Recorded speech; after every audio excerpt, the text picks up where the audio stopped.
დიდი მადლობა ყველას და მე დავუძახე ჩემ კოლეგებს ყველას ერთად კიდე ბევრი არსებობს რომელიც შეიძლება ვერ დავინახე დარბაზში და შეიძლება დღეს არ არიან მაგრამ ჩვენთან ერთად არიან იმიტომ რომ სამი თვე ჩვენი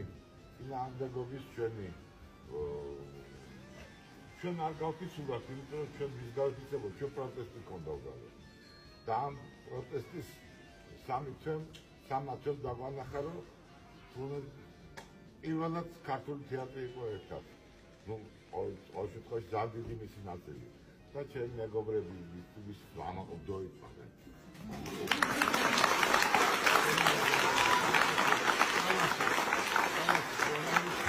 მაგრამ გადავიტანეთ ძალიან მძიმე ეს სამი თვე და ეს ბრძოლა გრძელდება შეიძლება სხვა ფორმები და მოვიფიქროთ იმედი მაქვს და ამიტომ ვთხოვე რომ ამოსულიყვნენ ჩვენთან ეს ახლონი ერთად ქონოდა ყველას